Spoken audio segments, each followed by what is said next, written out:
Bismillahirrahmanirrahim. Assalamualaikum warahmatullahi wabarakatuh.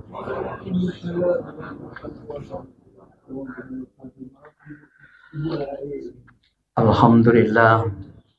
Alhamdulillahilladzi an'amana bi ni'matil iman wal islam wal ihsan wal afiyah wal ma'rifah. Asyhadu an la ilaha illallah wahdah la syarika lah wa asyhadu anna Muhammadan abduhu wa rasuluh alladzi la nabiyya ba'dah. Allahumma shalli ala habibina syafi'ina Muhammadin wa ala alihi wa sahbihi ajmain, amma ba'd. Bapak Ibu yang dirahmati Allah, mari sama-sama kita mensyukuri segala nikmat yang Allah berikan kepada kita, sejak dari nikmat yang tampak kasat mata berupa kesehatan, kelengkapan anggota tubuh kita, kenikmatan makan berkeluarga, sampai kepada nikmat-nikmat yang sifatnya batin yang hanya bisa dirasakan, seperti nikmat iman, nikmat bertuhankan Allah, nikmat Islam, nikmat memandang Allah ihsan, dan nikmat-nikmat pengenalan ilmu yang Allah berikan kepada kita sebagai cahaya di dalam hati kita, sehingga kita bisa taqarrub, selalu mendekati dan merasa dekat dengan Allah, dan mudah-mudahan Allah tambah terus dengan rasa cinta, ma'rifat yang sempurna, dan kerinduan yang terus-menerus di dalam qalbu kita untuk selalu bertemu dan berjumpa serta menatap Allah Subhanahu wa taala. Sebab salah satu nikmat yang paling nikmat dari seluruh kenikmatan yang ada adalah sebagaimana dikatakan Nabi berdasarkan hadis-hadis sahih dan pendapat-pendapat ulama, yaitu menatap wajah Allah Subhanahu wa taala. Itulah yang disebut Nabi dalam doanya, Allahumma inni as'aluka ila nazrika. Ya Allah, berikanlah aku kenikmatan lazzata ila najri wajhikal karim. Jadi Nabi itu sangat-sangat jarang menggunakan kata lezat dalam berdoa. Nah, dalam satu hadis kita temukan Nabi itu berdoa, ya Allah, berikanlah aku lazat, kelezatan ila nazri wajhikal karim, kelezatan menatap wajahmu yang maha mulia. Kata lazat ini sangat langka kita temukan dalam hadis, dan ternyata digunakan Nabi untuk melihat wajah Allah itu disifati dengan kelezatan yang sangat mulia. Bapak Ibu yang dirahmati Allah Subhanahu wa taala, materi yang akan saya bahas dalam kesempatan subuh ini adalah salah satu isi dari kitab Futuhul Ghaib Syekh Abdul Qadir Jilani. Ya. Dalam kitab ini banyak hal-hal yang dibahas oleh beliau, karena beliau ini termasuk ulama yang sangat diakui baik keilmuannya, keimanannya, ketakwaannya, sampai kepada karomahnya. Maka buku yang paling banyak beliau adalah buku fikih yang dicampur dengan akhlak dan diwarnai dengan ilmu tasawuf, ilmu rohani. Temanya adalah 4 jenis manusia. Nah, bagaimana beliau mengkelompokkan manusia? Setiap ulama ini kan dia mendapat hikmah, sehingga nanti dia mengkelompokkan manusia berdasarkan hikmah itu yang dia kaji, dia alami, dia perhatikan dari kehidupan sehari-hari. Ya. Kalau dalam bahasa Quran, manusia itu terkelompok menjadi ada muslim, ada mukmin, kadang digunakan ada muhsinin, kadang mukromin, orang yang dimuliakan, kadang muttaqin, kadang juga disebut Allah dengan istilah muqarrabin, gitu ya, orang-orang yang didekatkan kepada Allah bersama ciri-cirinya. Kalau Al-Ghazali juga membuat kelompok-kelompok manusia itu ada yang orang yang mengetahui tapi dia tidak tahu bahwa dia mengetahui, ada orang yang nggak tahu tapi dia nggak tahu pula bahwa dia nggak tahu gitu, macam-macam. Dan Syekh Abdul Qadir Jilani membagi manusia ini menjadi 4 jenis. Pertama, kata beliau, manusia yang tidak memiliki lisan dan hati. Maksudnya apa? Lisannya kotor, hatinya juga tidak ma'rifat, tak kenal sama Allah. Ya. Jadi bahasanya pun tidak ada bahasa, katakan saja tidak ada bahasa-bahasa yang membuat kita dekat kepada Allah Subhanahu wa taala. Ini setara dengan orang pelaku maksiat karena hatinya gelap, lisannya juga tidak banyak berzikir, tidak mau baca Quran. Sehingga orang ini digambarkan beliau adalah seperti orang yang pelaku maksiat yang lari dari Allah dan hilang. Nah, bagaimana Allah memandang orang seperti ini? Ya, secara logika orang seperti ini kan ibaratnya orang yang nggak peduli sama Allah, nggak peduli sama perintah-perintah Allah. Maka orang seperti ini pun orang yang ya, dianggap Allah itu, ya, kalau bahasa beliau, Allah pun tak peduli sama mereka dengan orang seperti ini. Ya. Karena dalam diri mereka tidak ada kebaikan. Hatinya juga tidak pernah ke Allah, hatinya juga penuh dengan hubu dunia, penuh dengan iri, dengki, persaingan terus-menerus diarahkan ke dunia, bersaing dengan secara haram. Ya, iri, dengki dengan teman-teman yang mendapat jabatan lebih dari dia, iri, dengki sama tetangganya, kurang suka dengan anggota keluarganya yang lebih dari dirinya, macam-macam. Nah, jadi orang seperti ini dianggap beliau seperti ampas, tidak ada bobotnya. Ya, ampas itu kan sesuatu yang terbuang gitu ya. Makhluk seperti inilah nanti yang pasti akan diazab, kecuali Allah merahmatinya sehingga mereka dapat hidayah. Kalau kita baca sejarah dalam salah satu riwayat, mungkin riwayat ini juga Israiliyat, Nabi Musa pernah bertanya kepada Allah, ya Allah, untuk apa kau hidupkan manusia lalu kau matikan lagi, di situ kau hidupkan lagi, matiin lagi, hidupin lagi, matiin lagi, itu apa kerjaan seperti ini Allah, apa hikmahnya? Maka Nabi Musa disuruh Allah menanam padi. Tanam padi, tumbuh padi, kemudian dipanen. Nah, padi yang dipanen itu kan masih ada kuning-kuningnya, ya. Apa namanya, gabah atau apa itu? Kuningnya itu. Nah, itu kemudian diproses, ya, digiling, kemudian kuningnya hilang, hancur.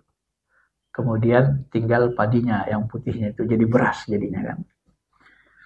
Nah, lalu setelah beras, maka dimasak Nabi Musa. Setelah dimasak, dimakan.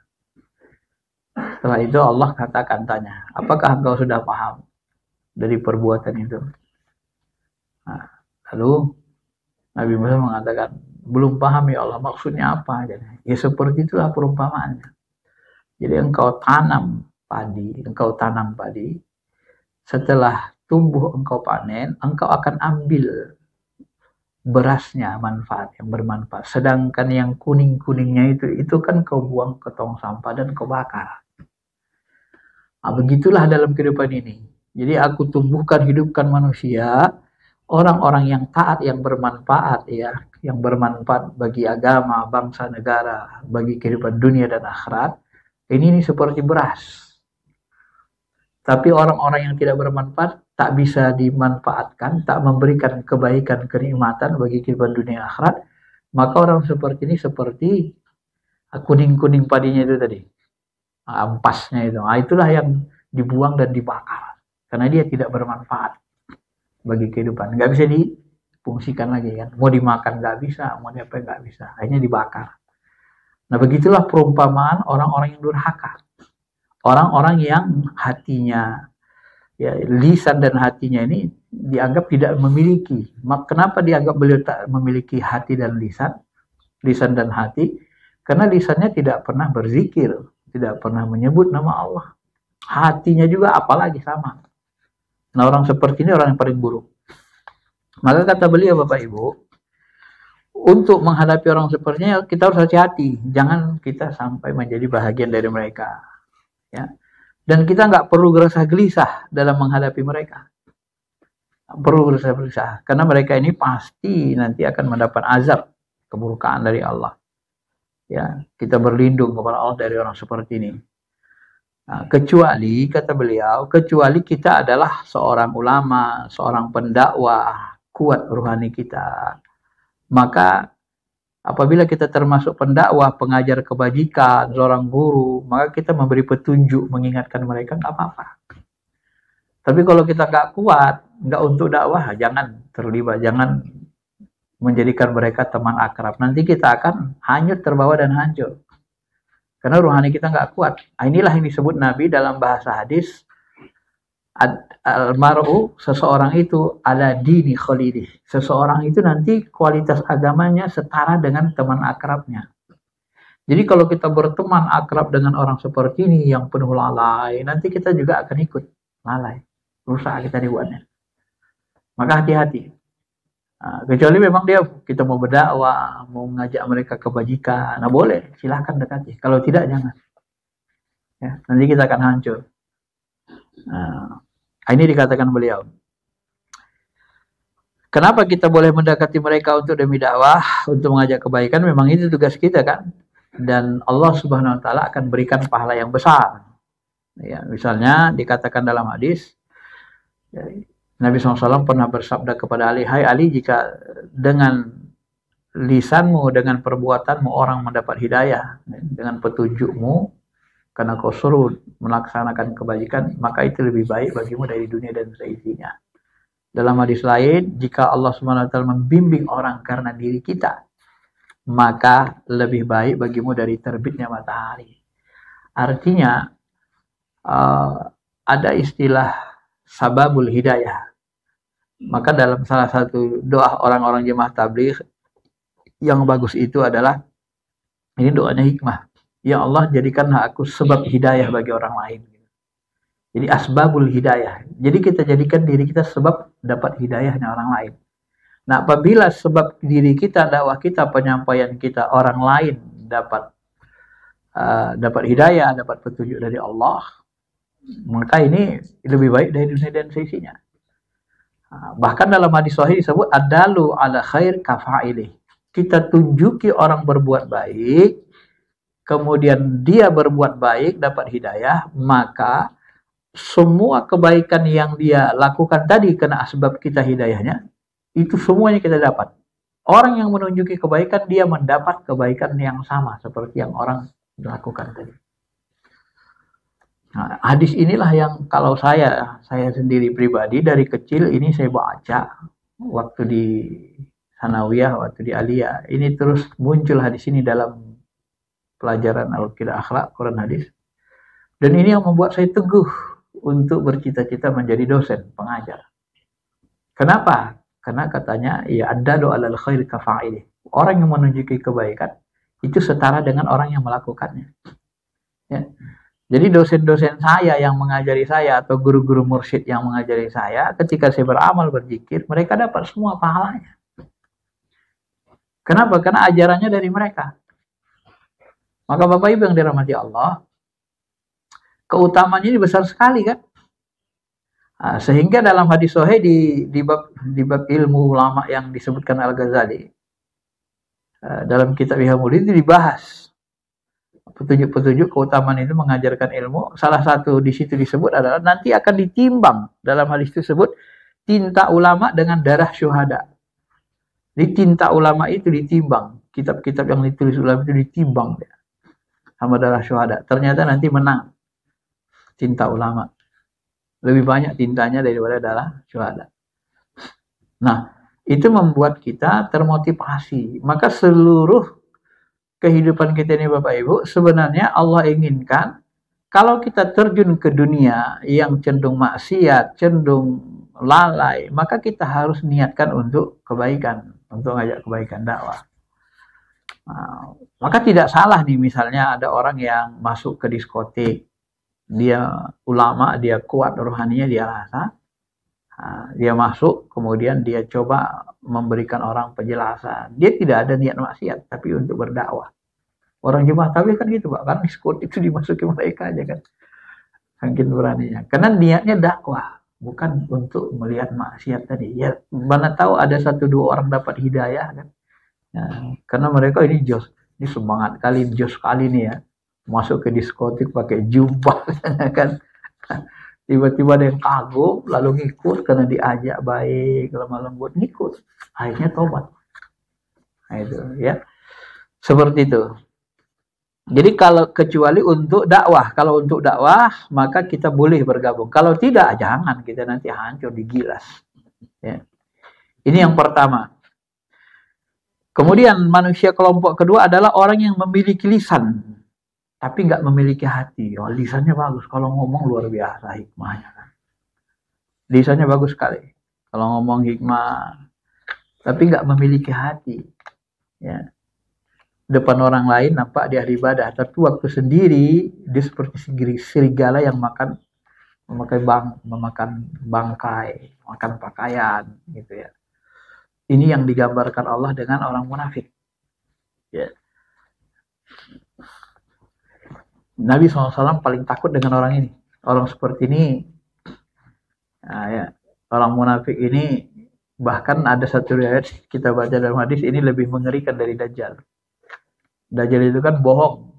Sebagian besar orang tahu dia bohong. Kalau ini enggak, dia ngomong hikmah. Tapi sebenarnya dia rusak. Ya. Apalagi kalau kita dekati, kelihatan rusaknya. Terakhir kita diajak rusak sama dia. Ini dikatakan Nabi, akhaffu ala ummati. Aku yang paling takutkan dari umatku adalah ya, orang munafik yang pandai bicara. Nah, kalau bahasa Al-Ghazali, mereka ini termasuk orang ulama-ulama su. Ya, hikmah, tapi mereka ini adalah termasuk dalam hadis lain disebut sesuatu yang paling aku takutkan dari umatku adalah ulama-ulama jahat. Mereka ulama, bahasanya hikmah, diikutin orang, tapi menyesatkan. Kita berlindung kepada Allah dengan orang seperti ini. Nah, orang seperti ini juga kita harus menjauh supaya jangan dimangsa dengan keindahan lisannya. Nah, nanti lama-lama kita akan dibakar untuk maksiat ya, serta dibunuh oleh aroma batin dan hatinya. Ya, kalau kita semakin dekat sama dia baru terasa gak nyaman, baru terasa kita pamut ternyata orangnya ahli maksiat gitu. Semakin dekatnya semakin paham kita. Nah, biasanya ini orang yang ma'rifatnya lemah, kemudian pikirannya ke sana kemari seperti orang liberal kan, malas ibadah. Kadang-kadang mereka tak penting sama mereka sholat itu karena dianggap mereka sholat itu kebutuhan, dianggap orang itu kebutuhan Tuhan, padahal bukan kebutuhan Allah kan. Nah, sampai begitu ya. Tapi kalau bicara luar biasa, ini membahayakan, ini ditakuti, ini yang paling ditakuti Nabi SAW kepada umat kita. Maka dari itulah Imam Malik juga berkata, ya, hendaklah kalian bertasawuf, hendaklah kalian bertasawuf. Kalau Imam Syafi'i kan menganjurkan begitu, hendaklah kalian bertasawuf supaya kalian merasakan nikmatnya takwa. Kalau Imam Malik mengatakan siapa yang bertasawuf tidak bersyariat, ya, tidak melaksanakan hukum-hukum fikih syariat, maka dikhawatirkan dizinglik, perusak. Tapi siapa yang berfikih bersyariat tidak belajar tasawuf, maka dikhawatirkan dia fasik. Artinya apa? Ketika kita tidak istiqomah membersihkan qalbu kita Bapak Ibu, nanti yang kita khawatirkan adalah di akhirnya kita dilihat masih sholat, bahasa bagus, tapi ketika menyendiri ternyata penuh dengan maksiat. Nah, ini kita berlindung kepada Allah. Kan ada orang seperti itu. Kalau sendiri dia maksiat aja kerjanya kan. Tapi ketika dia depan orang ramai bagus-bagus aja, nggak ada masalah. Nah, kan tidak sedikit orang yang menyembunyikan keburukannya kan. Ketika dia menyendiri, berdoa dengan Allah, karena qalbunya tidak bersih, maka dia maksiat. Ya. Tapi kalau kita bertasawuf, menyendiri kita itu kita tidak pernah merasa menyendiri. Bahkan di keramaian kita pun merasa bersalah, berdoa memandang Allah. Maka ketika kita menyendiri, berujlah, kita sering menangis malah. Nah, muncul rasa kerinduan, kebersamaan, kedekatan dengan Allah, kerinduan. Dan kesendirian kita itu kita tidak merasa sendiri, karena kita selalu merasa bersama Allah. Nah, disitulah pentingnya qalbu itu dihidupkan. Jangan hanya lisan. Nah, orang yang kedua ini enggak, lisannya, dia ada lisannya bagus jahirnya, tapi hatinya enggak ada. Enggak berisi makrifat, enggak berisi rasa dekat, enggak berisi rasa rindu kepada Allah. Jadi sehingga ketika dia menyendiri, dia gampang melakukan maksiat. Nah, inilah yang dikatakan Imam Malik tadi. Ya. Nah, sebab kalau kita berpikir hanya bersyariat saja, berlisan saja, tidak bertasawuf, tidak bersin kolbu, dikhawatirkan kita fasik, ya pelaku dosa besar.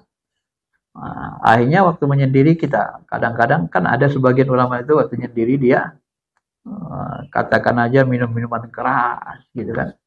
Kadang-kadang waktu menyendiri dia nggak ada orang, dia berzina, naudzubillah min dzalik. Ya. Nah, ini dosa-dosa besar dia lakukan. Kenapa? Karena memang kalbunya masih nggak ada bahasa syahwat kalian.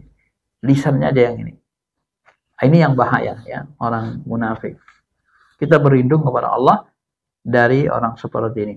Nah, untuk itu orang seperti ini jauhi. Nanti semakin kita dekat, kita akan merasakan aroma batinnya yang busuk. Ya, kata beliau. Kita akan dihancurkan. Ya. Ciri-ciri ulama yang bagus itu, orang yang bagus itu, kalau kita dekat sama dia, kita tenang. Ya. Kita semakin dekat sama Allah, semakin taat. Nah, itu dia. Kalau kita mendekat sama dia, semakin jauh dari Allah, itu nggak benar dia. Ya. Ini yang kedua, Bapak Ibu, yang dirahmati Allah Subhanahu wa Ta'ala. Kemudian yang ketiga, kelompok ketiga kata beliau, orang yang memiliki hati namun tidak berlisan. Nah, ini kalau bahasa kita kan, orang seperti ini hatinya kalbunya bagus. Ya, biasanya dia bertarikat mungkin orang salik atau orang biasa, tapi dia sering mendekatkan diri kepada Allah Subhanahu wa Ta'ala dengan ibadah. Dalam kesendirian pun dia sering menangis, mohon ampun, beribadah terus, tak mau maksiat. Tapi dia nggak punya lisan. Tapi untuk menjelaskan agama seperti ini sama dia, tidak bisa dia, Pak. Ini kan banyak seperti ini. Nah, untuk menjelaskan agama, ngajak orang buat baik, tidak bisa dia. Ya, dia hanya taat kepada Allah Subhanahu wa Ta'ala. Karena dia tidak ahli, tidak bisa dia menyampaikan. Ya. Ini orang mukmin yang Allah Subhanahu wa Ta'ala melindungi mereka dari makhluknya, menurunkan pertolongannya, ia menampakkan aib dirinya sendiri, menerangi hatinya, memberitahunya tentang rantai-rantai hati yang disebabkan oleh pergaulan dengan manusia. Dan dia tidak terlalu banyak bergaul dengan orang-orang yang lalai, karena dia takut hancur. Ya, dia lebih banyak diam, orang seperti ini, karena dia tidak punya pengetahuan dan tidak pandai menyusun bahasa dengan baik untuk menyampaikan kebaikan.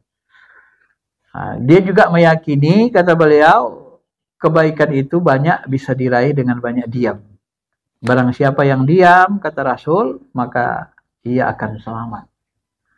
Bahkan ada juga yang mengatakan ibadah itu 90% adalah diam.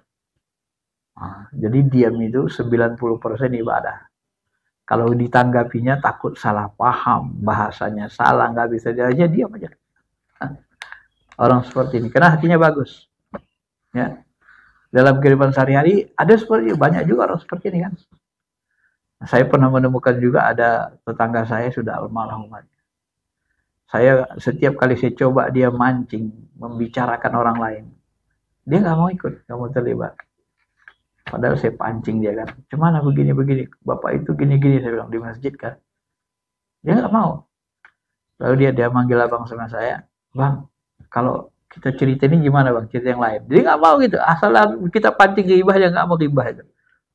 Jadi saya, wah betul-betul bagus orang ini, nggak mau dia gitu. Ya. Dia banyak diam, tak mau mengomentari. Padahal sebenarnya walaupun itu niat kita untuk ini sebenarnya kan, untuk supaya masjid itu bisa makmur. Siapa yang lebih bagus dia angkat jadi pengurus begitu kan. Tapi dia nggak mau. Kalau sudah dengar aib orang dia diam, nggak mau. Nah ini orang yang selamat. Ya. Tapi untuk berdakwah dia tidak bisa, karena dia tidak ahlinya. Ya. Nah ada, dan ini orangnya banyak seperti ini kan.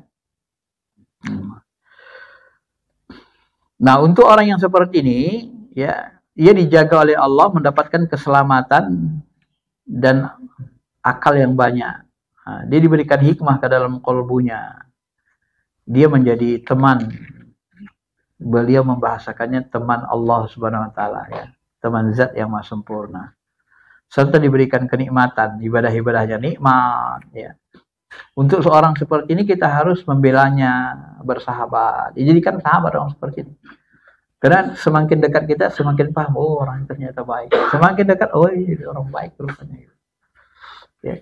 Yang dekat kita sama dia, kita lihat dia orang baik. Banyak manfaat rohani kita dapat sama dia, ya, sehingga kita semakin kuat imannya, semakin dekat sama Allah. Nah, orang seperti ini perlu jadikan sahabat. Sehingga nanti Allah akan mencintai kita juga. Masukkan ke dalam kelompok para kekasihnya. Ya. Ini yang ketiga. Jadi tadi yang pertama orang yang tak ada lisan, tak ada hati, ini orang ahli maksiat. Kemudian ada lisannya pasti bicara, termasuk bicara agama, tapi hatinya keropos, gak ada hati. Ini orang munafik, termasuk ulama-ulama. Ada ulama su' yang mereka lisannya bagus, tapi hatinya tidak bersih, penuh dengan maksiat, sehingga kalau kita dekati, kita ternyata menjadi hancur.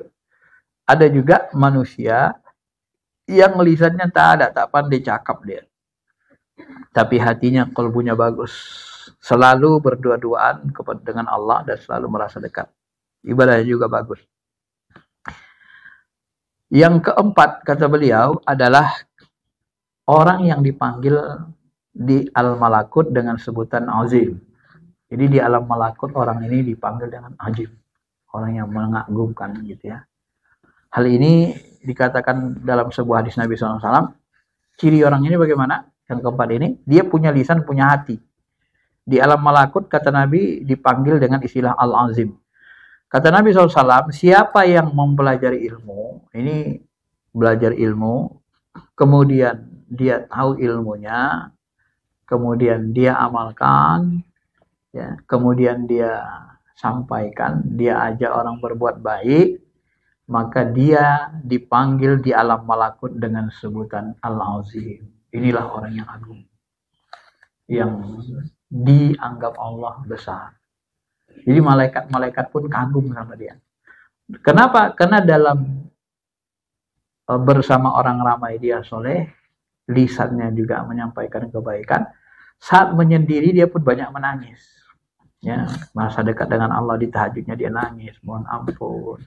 Untuk dirinya, untuk keluarga, untuk masyarakat, untuk umat Islam, untuk pemimpin-pemimpin, agar diberikan hidayah, petunjuk. Nah, inilah orang yang dikagumi, al-azim namanya bahasanya. Ya. Kan kita melihat dalam Al-Quran itu ada innaka. Nabi Muhammad itu dipuji Allah, innaka khulqun azim. Engkau itu memiliki akhlak yang agung.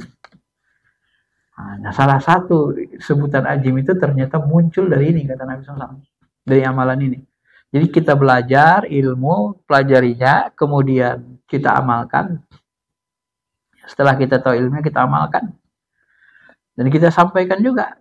Kita ajak keluarga kita sebisa kita kan. Maka orang inilah yang disebut dengan al-azim di alam malakut. Malaikat pun melihat dia kagum. Ya.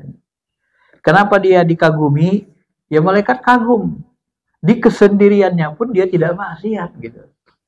Lagi sendiri pun dia selalu hadir hati kepada Allah, selalu merasa dekat gitu. Jadi hampir nanti amalan hariannya itu, di kesendiriannya itu tidak ada yang kosong dari zikrullah. Nah, ini kan. Tidak ada yang kosong. Hatta sampai nanti kita nonton TV saja, hati kita ke Allah, sampai begitu. Ya. Kita nonton televisi, tapi kita melihat itibar hati kita ke Allah saja. Begini rupanya kehidupan, contoh kehidupan di Allah. Begitu. Nah, jadi kita mengambil hikmah dari semua perbuatan. Nah, ini perlu itulah makanya perlu dihidupkan hati kita, kolbu kita dengan ilmu ruh, ilmu hati itu sendiri. Ya, supaya apa? Supaya di kolbu kita pun hidup. Kalau kolbu kita hidup rasa dekat, rasa cinta ke Allah, dalam kesendirian pun kita nanti tidak bermaksiat. Ya. Jadi lisan kita bagus, kemudian kolbu kita juga bagus. Jadi berfikih, jahirnya bagus, bertasawuf, batinnya juga bagus. Inilah yang disebut al-azim. Inilah yang mau dicapai itu. Kelompok yang keempat ini, Bapak Ibu yang dirahmati Allah Subhanahu wa taala. Maka di dalam ilmu tasawuf itu yang dihidupkan itu kolbu, rasa, tapi rasa bertuhan namanya. Ya. Nah, ini kunci. Di penghujung ini saya jelasin kunci dari ilmu rohani namanya. Apa kunci ilmu rohani? Kunci ilmu rohani itu Bapak Ibu adalah hidupnya rasa bertuhan. Fitrah tadi. Rasa bertuhan itu ada di nurani. Itu dihidupkan. Bagaimana menghidupkannya? Tadi dengan amalan. Dengan zikir, dengan ibadah sholat, dengan puasa. Puasa itu menghadang hawa nafsu, menggerogoti keimanan kita. Nah, saya sering membuat logika begini, supaya Bapak Ibu mudah memahaminya. Kalau kita raganya mau sehat, bahkan bisa berbentuk gitu kan, bisa tegap, apa yang kita lakukan? Pasti kita olahraga kan? Jadi orang yang rajin olahraga, raganya sehat. Bahkan orang yang rajin gym itu kan bentuk dia kan, kayak binaragawan itu kan, bisa dia bentuk itu raganya itu. Nah, ini kunci. Kalau orang mau cerdas berpikir, maka yang harus dia lakukan apa? Rajin olah pikir. Kalau raga tadi olahraga. Kalau pikir olah pikir. Kenapa orang yang kuliah itu rata-rata ya lebih cerdas dari orang yang nggak kuliah? Karena di kuliahan dia selalu olah pikir, disuruh buat makalah, menganalisis masalah. Ini masalahnya ini. Buat makalah tentang ini. Dia sudah diskusi terus. Itu ngolah pikir terus. Dalam kuliah itu olah pikir terus, belajar terus. Makanya dia lebih cerdas. Karena dia selalu olah pikir, maka pikirannya lebih cerdas, lebih analisis, lebih tangkas. Banyak baca. Benar? Benar? Ya benar kan? Karena dia selalu olah pikir. Maka pikirannya cerdas. Jadi naturalnya manusia ini tidak ada yang bodoh. Apabila dia sudah, makanya rata-rata manusia kalau sudah dewasa dia pintar, cerdas. Kenapa? Dia sudah banyak berpikir. Nah, itulah yang dikatakan dalam psikologi, laki-laki kalau dia sudah nikah, dia pikirannya sudah ke depan. Maka orang yang cepat menikah biasanya cepat pikirannya semakin cerdas, semakin dewasa. Itu pula. Muhammad Abduh itu umur 19 tahun udah nikah dia. Oh, itu cerdas sekali kan. Dinamis sekali pemikirannya dan sampai menginspirasi Kiai Haji Ahmad Dahlan untuk mendirikan Muhammadiyah. Nah, ya. Tapi kalau laki-laki belum nikah, dia selalu tidak berpikir masa depan, dia pikir dirinya sendiri aja, secukupnya aja. Itu pula, ya. Itu pula kelebihannya, ada lebih kurangnya kan. Nah, itu tergantung konteksnya. Tapi kita ingin mau lihat bahwa apabila kita rajin mengolah pikir, maka yang muncul adalah pikiran kita menjadi cerdas. Ini kunci. Nah, kunci ilmu tasawuf ini, ilmu rohani, spiritual Islam itu apa? Olah rasa namanya. Rasa apa yang diolah? Rasa bertuhan yang dinurani kita tadi. Rasa bertuhan ini diolah. Bagaimana mengolahnya dengan zikir? Maka Bapak Ibu, sholat 5 waktu yang kita lakukan itu sebenarnya ya, intinya adalah olah rasa bertuhan. Maka Nabi menyebutkan orang yang sholat itu anta'budullah. Semua orang yang sholat termasuk ibadah apapun, anta'budallah ka'annaka tarah. Ketika kamu beribadah, sholat, zikir, puasa. Jadi semua ibadah itu anta'budallah ka'annaka tarah. Ketika kamu beribadah, coba munculkan seperti benar-benar melihat Allah. Jadi rasa melihat Allah itu yang dimunculkan, itu yang diolah namanya olah rasa.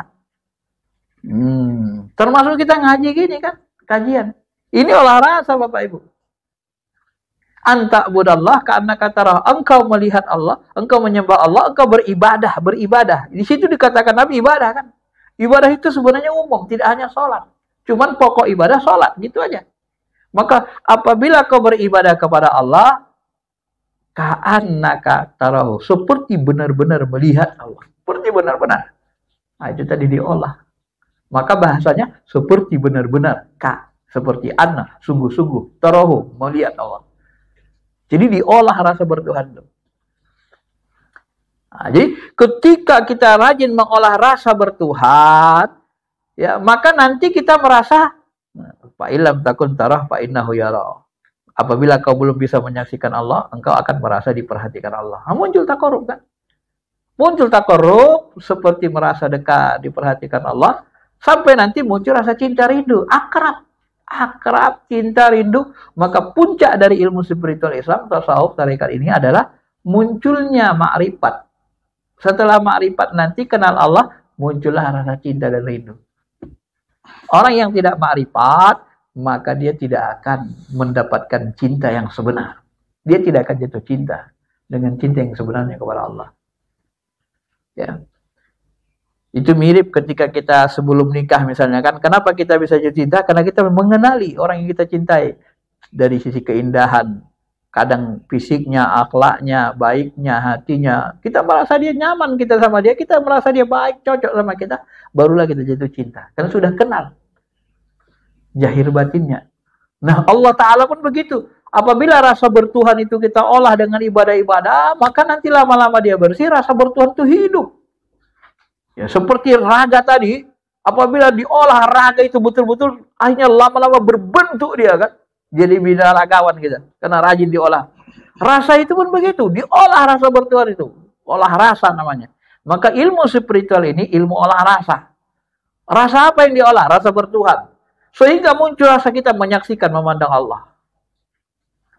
Kenapa rasa bertuhan itu diolah sehingga nanti kita merasa dekat, merasa cinta, ma'rifat, rindu kepada Allah, menyaksikan Allah? Nah, ada lagi kuncinya. Kuncinya apa? Kuncinya logikanya gini, Bapak Ibu. Di balik rasa asin pasti ada zatnya. Apa nama zatnya? Gula. Benar? Asin, garam, gitu kan? Benar ya? Kalau asin pasti ada nanti zatnya, namanya garam. Di balik rasa manis pasti ada zatnya, namanya gula. Ini pasti nggak? Pasti. Di balik rasa pahit nanti ada zat yang buat pahit, salah satunya kopi. Benar? Jadi di balik rasa itu ada zatnya. Paham ya? Di balik rasa asin ada garam. Di balik rasa manis ada gula zatnya. Di balik rasa pedas ada zatnya, namanya cabai. Bisa nggak dibantah ini teorinya? Nggak bisa kan? Berarti di balik rasa itu ada zatnya. Nah, di balik rasa bertuhan, wa nafakhtu fihi min ruhi, aku tiupkan dari ruhku. Di balik rasa bertuhan yang ditiupkan Allah di ruh kita itu ada Tuhannya, ada Allahnya. Tapi Allahnya itu zatnya gak ada bentuk, gak ada rupa, gak ada warna. Jadi menyaksikan itu di balik rasa itu. Itu kunci. Jadi semua kita ini punya rasa bertuhan. Maka rasa bertuhan diolah dengan ibadah, dengan zikir. Diolah. Maka hiduplah kalbu kita rasa bertuhan itu. Maka kalau sudah hidup, kita beramal di batin bagus, di zahirnya bagus. Maka kita dipanggil dengan Al-Azim di alam malakut. Nah, itulah kuncinya. Ya, maka boleh membuat golongannya seperti itu. Ya. Bisa dipahami Bapak Ibu ya? Nah, jadi memandang Allah itu kan kata Nabi nanti, satarana rabbakum kama tarawna hadzal lailatul hadzal qamar. Kelak kalian akan melihat Allah, melihat Tuhan kalian seperti kalian melihat bulan purnama. Kata Nabi, bagaimana menurut kalian lihat bulan purnama? Gampang nggak? Gampang. Ada nggak kesulitannya? Enggak. Jadi Nabi memberikan gambaran melihat Allah itu seperti melihat bulan purnama, nikmat, indah, gampang.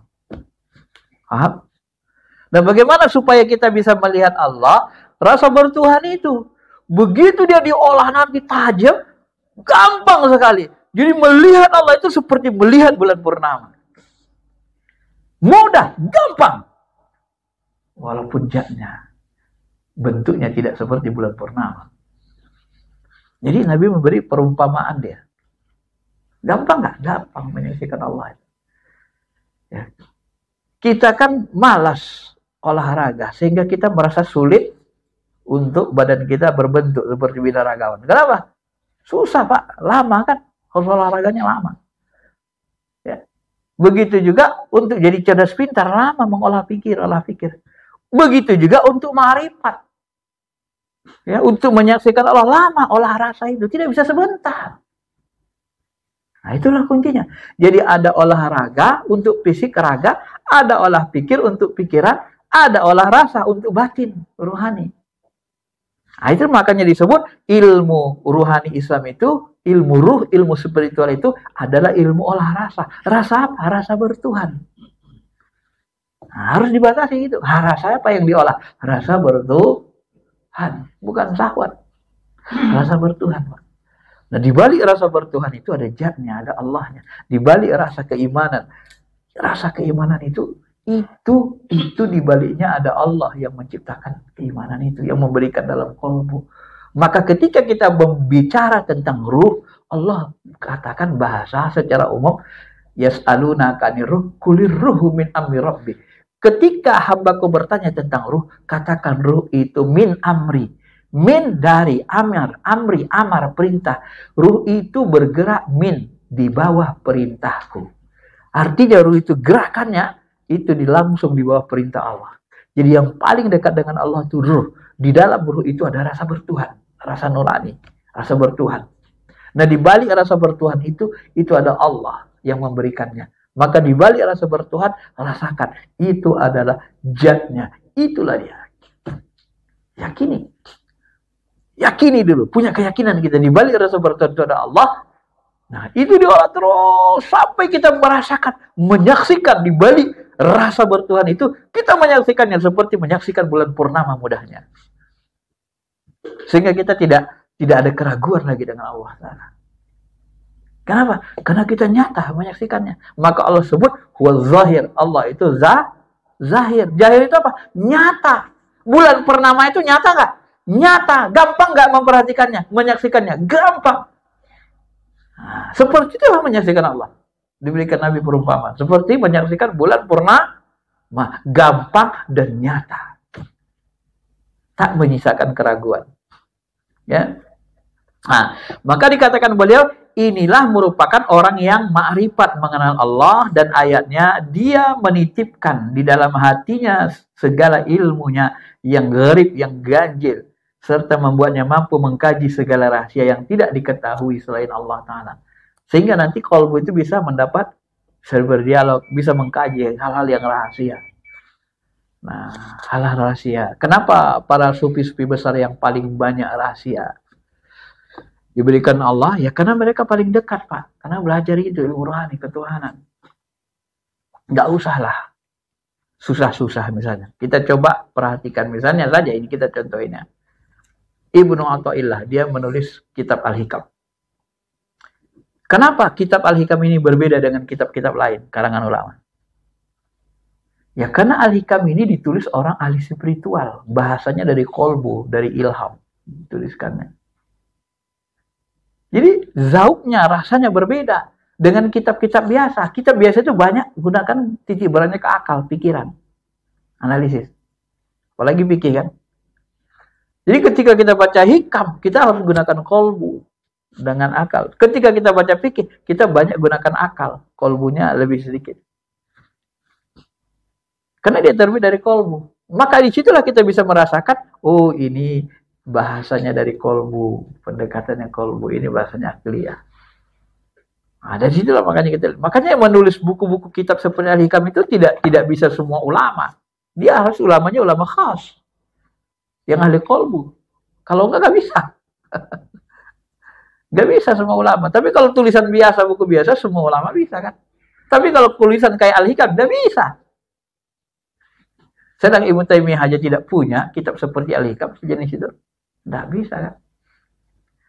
Kenapa? Karena memang ya dari kolbu tadi, dari ilham. Allah ilhamkan. Makanya bahasanya seperti itu.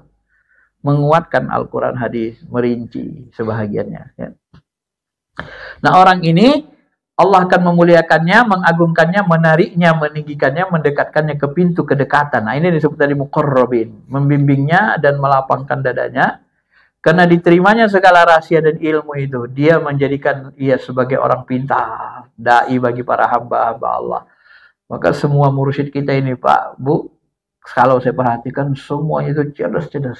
Karena sudah sampai kepada apa namanya, kolbu rasa nurani yang kebuka tadi. Ya Allah, walaupun mereka nggak kuliah, kita yang kuliah sudah doktor, sudah mau profesor, kalah kita sama mereka menganalisis ketuhanan itu. Termasuk saya dapat ilmu yang saya sampaikan dan jadi dari mursyidnya itu. Di balik rasa bertuhan itu ada Allah.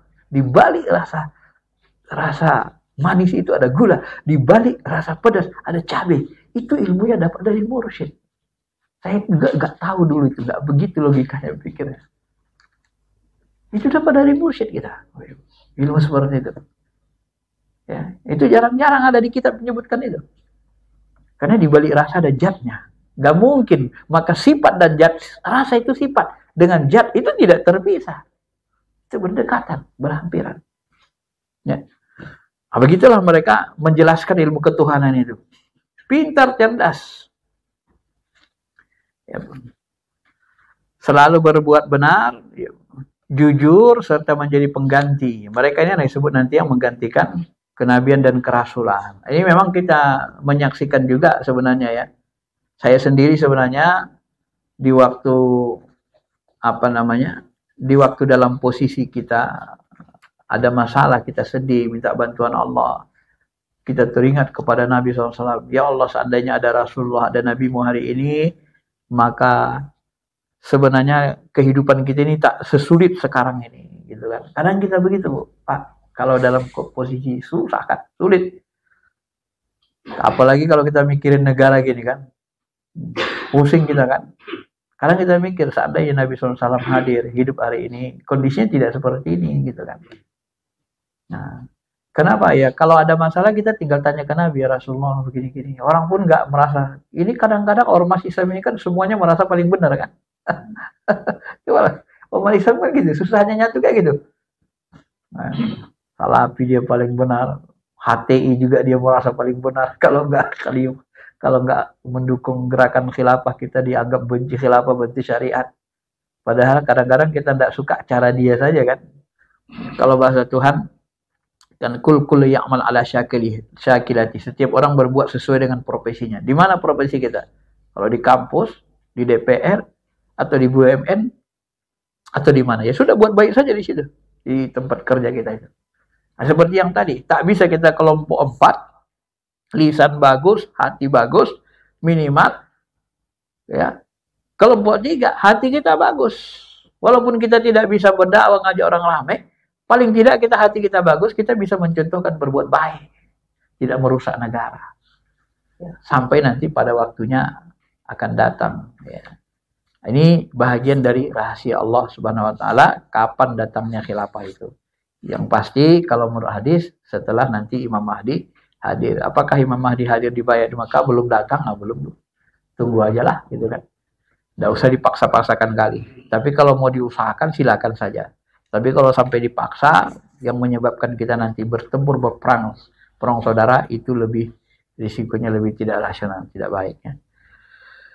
Baik, terakhir beliau mengatakan dalam kitab ini, aku telah membagi jenis manusia ini untukmu, maka lihatlah dirimu. Semoga Allah Ta'ala membimbing kita, membimbing kami dan dirimu terhadap sesuatu yang dicintai Allah dan diridainya. Karena inilah tujuan paling tinggi yang diidamkan oleh anak Adam. Tak ada tempat paling tinggi daripada tempatnya, kecuali kenabian. Jadi tempat yang paling tinggi itu adalah yang tadi disebut Al-Azim. Mudah-mudahan bisa dipahami. Kalau ada yang mau bertanya silakan Bapak Ibu.